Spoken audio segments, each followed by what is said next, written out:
So a little bit about myself here, my bio. I'm the CTO co-founder from Walbroehl.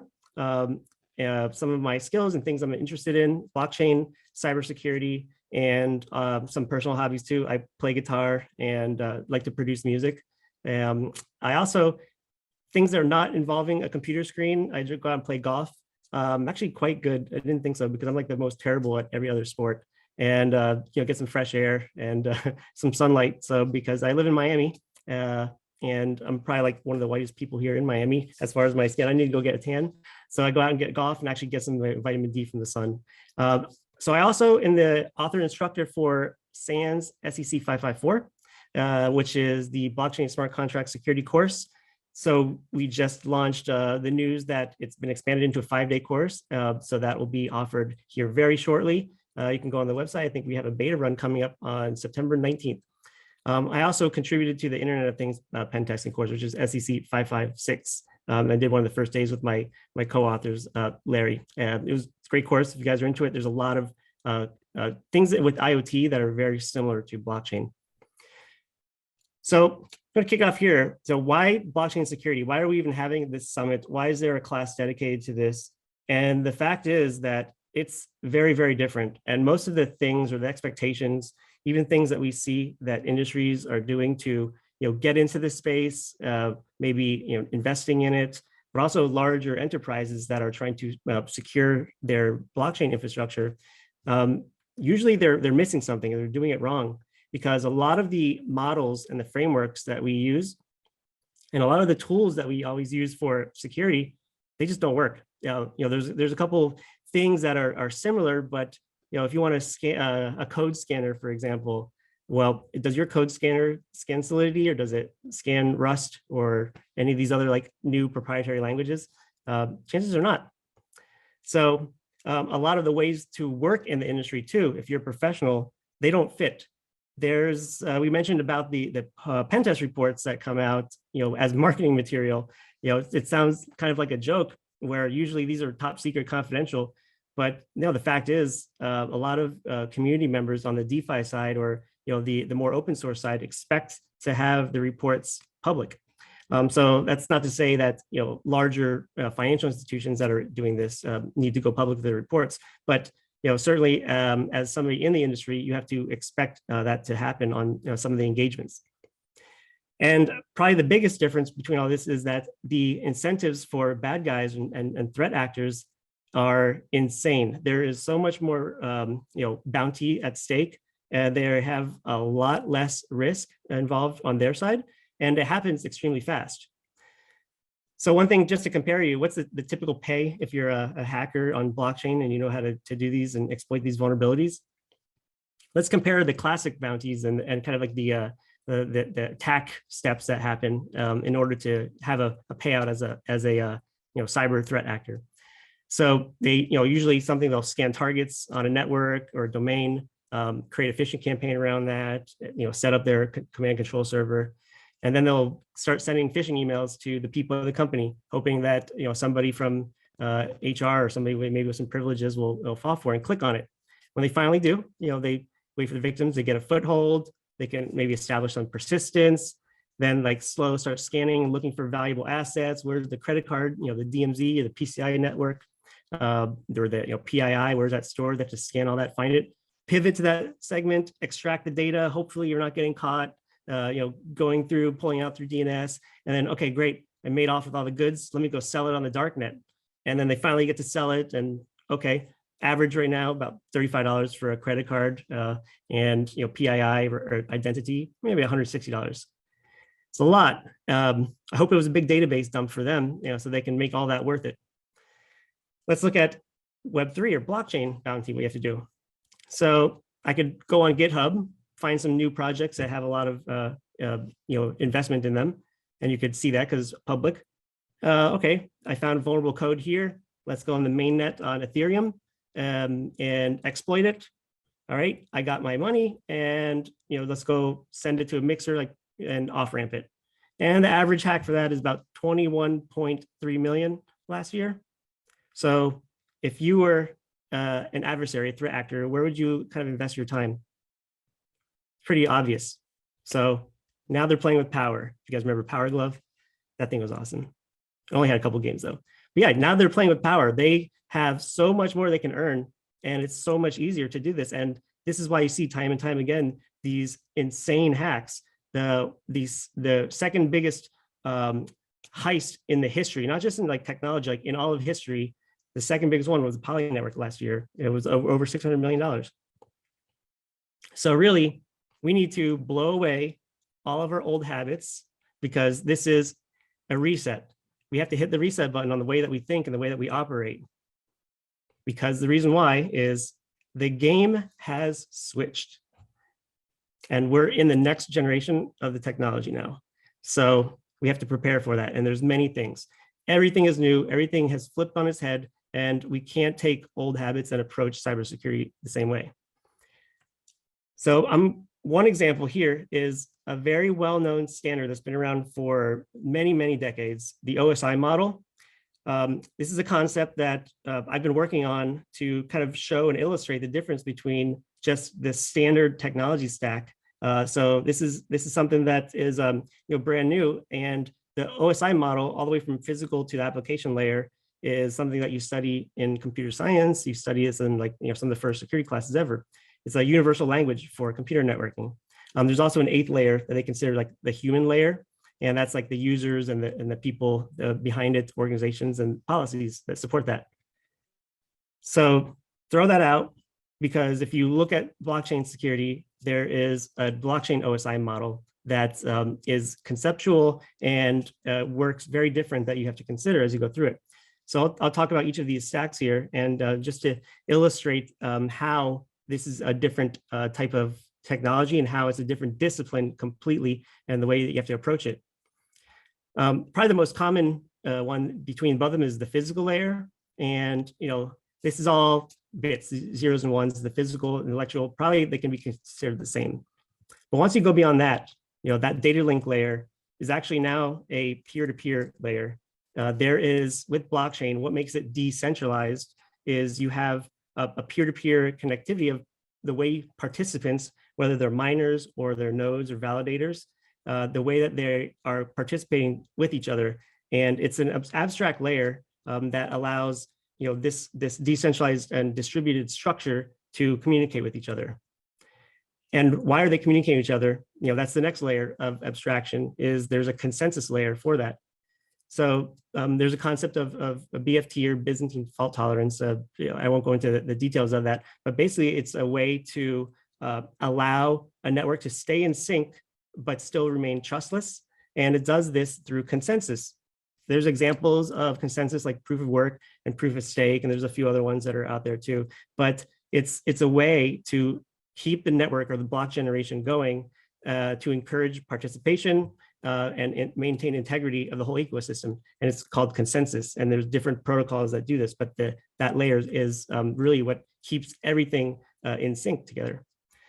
And what they're keeping in sync is transactions. There's individual transactions among those participants that carry information, whether it's buying Dogecoin or going ahead and putting an order in on a DEX, decentralized exchange, or just sending Bitcoin from one person to another. All those are carried out through transactions, and consensus layer below it is what keeps that participants to know exactly what it is. Then there's state. State is, think of this as like the hard drive, or the memory. And it's the state is everybody has their own copy of the entire blockchain locally. That's what makes it distributed and very difficult to hack every single hard drive of every participant. State is all of the on-chain activity from the very first transaction to what's current. On top of that, there's a scalability layer, and this is what is considered sometimes side chains. And scalability allows the infrastructure to expand. There's layer 2 scalability solutions, like Ethereum uses things like Polygon, for example, as a layer 2 scaling solution. And this is just to increase the performance and speed, and just allow it that to be in a way that the network is not so congested, and allow speed and throughput for it.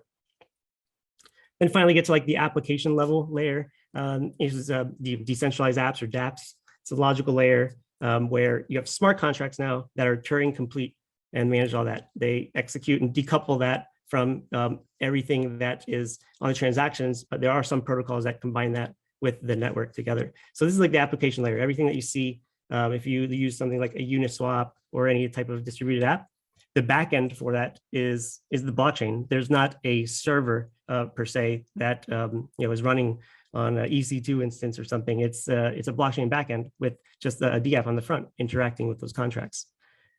And then finally, you have the human layer. This is where things get similar again, where always, Sans knows very well that humans are usually the weakest link. That is no different in blockchain. Security awareness and education is still applicable. However, now users are, they have their own responsibility. They always say, you may have heard the term of like, not your keys, not your coin.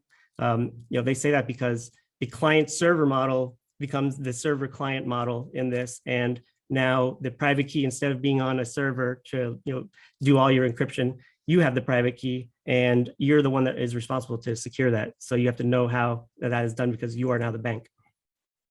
And then finally, DAOs are a decentralized autonomous organizations. So this is a governance layer that is distributed among participants. There's no central identity or authority. And there are different ways that they do this democratization for token ownership or control. Sometimes they put up for a vote and for proposals. So you can think of it as like a democracy on chain, and that's the organization.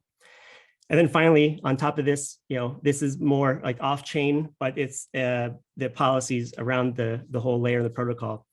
This drives adoption and the rules of engagement. So, whether it's like SEC or IRS or some other type of organization setting policies, they're the ones that are really driving the rules for the behavior of how you should participate with the technology, and just to keep it ethical and keep it legal. And because blockchain does have no border, essentially, it's a global technology that anybody can participate in, and different countries have different policies. But this is those policies are kind of what keeps everything within a legal framework. Okay, so that's just an example. You can see that it's very different than anything that you would have expected from a normal traditional security, and we build that mindset around that. Let's looking at tools now. So that's like the whole core infrastructure. Way back, some of the early days, one of the first tools you could think of is the first antivirus, by Bob Thomas. ARPANET, which is the precursor to today's internet. There was a email program called Reaper that was an antivirus to catch Creeper, which is the first virus. And you can think of this as one piece of software, how you have technology and there's new things trying to disrupt that or take advantage of it. And there's always a tool or solution following up with that. So since then, it's evolved into a whole industry. I mean, if you look at Gartner's Magic Quadrant, you have leaders, challengers, niche players, visionaries, and there is a whole bunch of categories that just fit into solutions and tools just for cybersecurity. Whether it's access management system, CASBs, firewalls, internet gateways. I mean, you can see the list here. And there's multiple vendors for them that are providing these solutions and more, or combining them into different packages. We've had a long time to come up with these ways to protect our network. And a lot of them don't really work with decentralized infrastructure. They do help securities because there is a unification between DeFi and CeFi, or decentralization and centralization. There's still ways to do awareness. There's still email clickjacking and things like that. But this is all the pure blockchain part of it. There's no tools really for it other than secure coding. And this is kind of mentioned on the godfather of all of the blockchain, kind of like where it was invented. This is the Bitcoin white paper. If you notice that author there, that name may be familiar, Satoshi Nakamoto. The very first intro on the very first white paper that kind of laid out the thesis on what blockchain is mentions it right here. Reading that, the internet has come to rely exclusively on financial institutions to serve as trusted third parties to process payments. So the system works well enough for most transactions, but it suffers from inherent weakness of a trust-based model. This is the introduction to the white paper. And you can see the very first sentence describe the weaknesses on that, and how that trust-based model has a different application, the way that it works. So what's security about with blockchain? This is really it. If you go down just a little bit more, he kind of lays out just the two core components of a blockchain ecosystem. The first fundamental part of it is a cryptographic proof. So ownership of a private key as proof. Whether you're purchasing something on a DeFi protocol, or you're sending Bitcoin to somebody, or you're approving a loan on something for the enterprise DeFi, it's all about the key, or providing that cryptographic proof. And the other part of it is consensus, the way that you distribute the control, and it can be done through the hash power, which is what they mentioned here, the CPU power more than any other group. That's the way Bitcoin works for proof of work. But consensus can also be proof of stake, which is the nodes that are providing the most stake, that have it locked in there, will help to they'll have more voting power on what is correct and what is not correct. So right there, these are the two things lined up. This is where the focus is. If you talk about pure blockchain, now these two areas are the things that provide the security fundamental, and that's where you have to focus things, because when we start introducing centralized technology into this, you're going to have insecurity. You're going to have issues come up. Why even use centralization for this if you lose the control of the key? So you're kind of going back to like just where it all started, anyways. So another area, if anybody hears a CISSP, you'll be very familiar of the CIA triad. It's a great model. I mean, we use this. Everybody kind of goes for like, okay, what's most important for your assets? Is it confidentiality, protecting the data, keeping it secret, PII or credit card information? Integrity, is the data, or is the integrity of information can be trusted? Is the data manipulated? How do you protect it? To keep it secure? And then of course availability, the uptime. Is the website available? Is the database available? Do you have HA or DR? These are the three areas of called the CIA triad. On blockchain, now you have a different triad. It's called the blockchain trilemma, and this is balancing decentralization, security, and scalability. So decentralization is it distributed? Does it rely on a central point of control? Because if you have that, then you don't have decentralization anymore. And this is all about participation. One of the most popular known attacks on like a network is a 51% attack.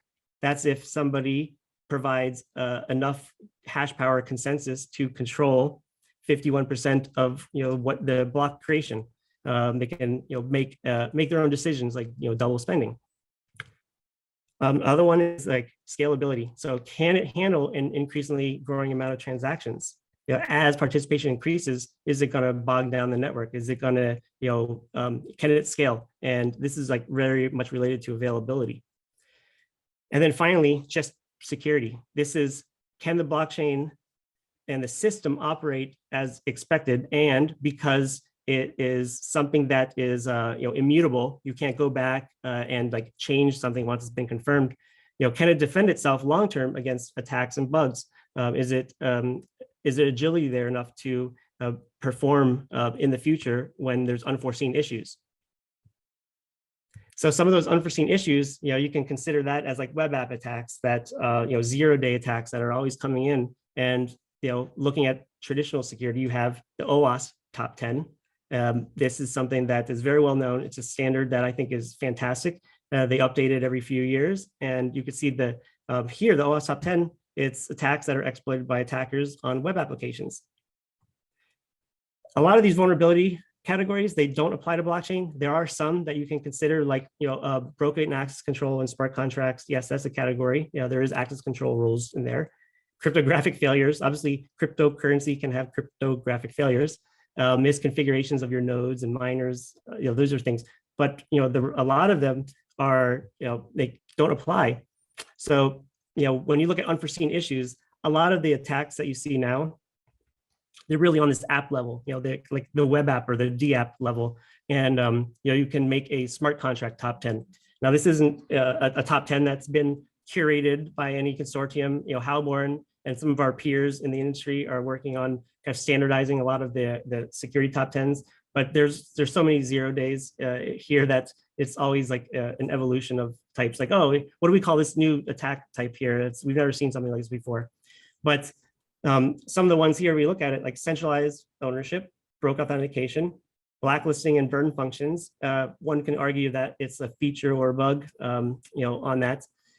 Faulty logic, contract self-destruction, arithmetic errors, especially in financial transactions, untrusted control flow. So can you gain execution on there and manipulate the logic against what you expected? And front running, or also called transaction order dependence.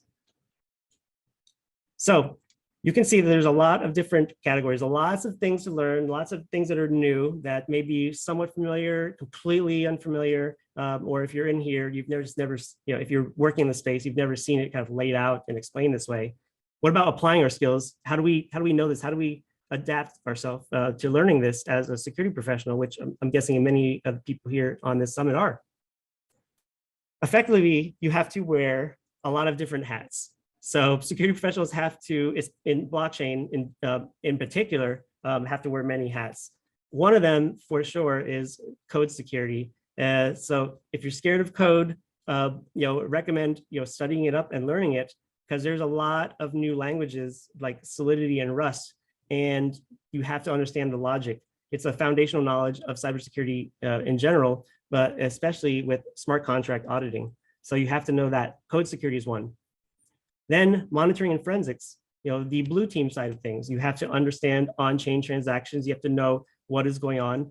It's mostly for all the most popular protocols, it's open source and public. Anybody can see any transaction by just visiting a block explorer or running your own node and watching the transactions.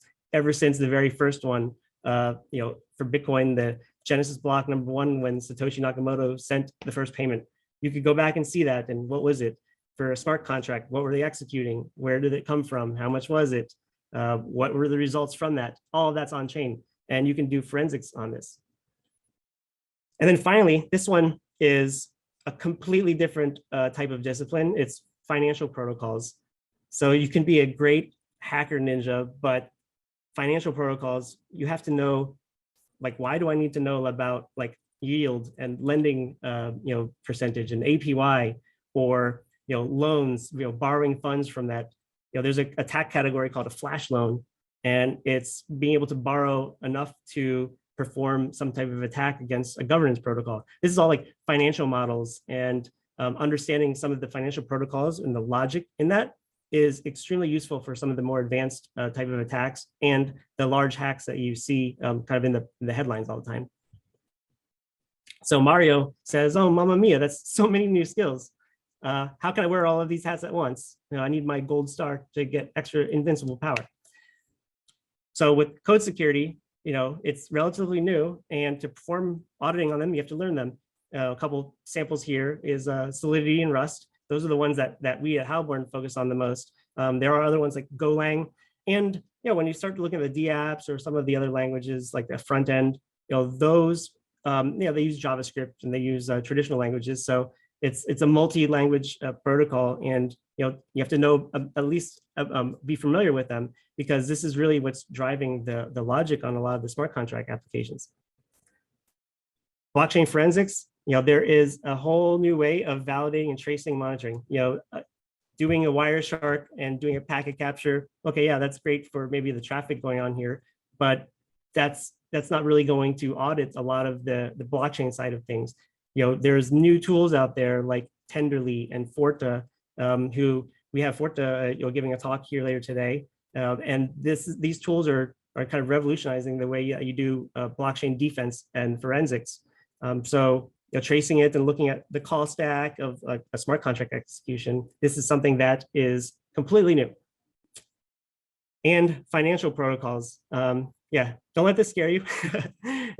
Oftentimes the complexity is the enemy of security. That's the case here. There can be a very, very complicated DeFi protocol like an automated market maker, which we're looking at below. Automated market maker, there's different financial calculations on how do you determine like a swap between two tokens, and the the formula can be extremely complicated, but the attack or the vulnerability can be extremely simple. We go over an example of this in the SCC course for this topic, where they just forgot one digit on a value, and that threw the whole financial protocol model off. And you were able to, with one digit there, like extract 10 times more than you put in. So yeah, one small digit can impact the entire protocol and just let people drain funds from that. There's a lot of pressure and a lot of attention to detail. So this is why we offer, and SANS has introduced and offered the 5-day version of the SEC 554. So it's going to be starting next month. I'm very excited for it. And a lot of those things that Mario was afraid of for all those new skills, we go and we cover here. The previous course that we had was the fundamentals, the Solidity course, and also a bit about the defense and compliance. Well, we've completely redone it, and we expand it with using new tools in Solidity. The 3rd day is all on Rust-based chains, and Rust chains are like the Solana and Substrate, Cosm, Wasm. Like there's a lot of use in Rust. Reason why, not just blockchain, though, Rust is used in many new operating systems coming out, and it's also like seeing it in WASM, WebAssembly, for the next version of the web for execution and memory. So people that like C++ will love Rust. And the DeFi protocols for the logical layer of all of this, and of course, cross-chain defense and compliance. So I think that a lot of this knowledge here is going to be of some value for a while to learn and get familiar with that. And then of course you could focus on disciplines for it. So here today, what we have for the summit, if you wanted to participate in any of the learning some of these topics, go look at the tracks. There is 6 different classes, and they're all kind of aligned with these different topics here. If you're new to all of this, you could take the track that I'll be teaching, which is going to be around the basics and the Solidity side. Then there's intermediate. There's one unique one focused on NFTs that my colleague Roberto from Halborn is going to be going in. So if you're from a fashion industry, or you're an artist, or if you're somebody that is creating like an NFT set for some reason, there's a lot of interesting vulnerabilities you have to think about when you're coding that. So there's that. There's a Rust one for advanced and DeFi protocols for advanced. So go ahead and take a look on that. And if you wanted to actually try it yourself, download the operating system Zion that's offered. It's free, and you'll be using that with all of them too. So I hope you guys enjoy all of it. I'm going to go ahead and kick this back off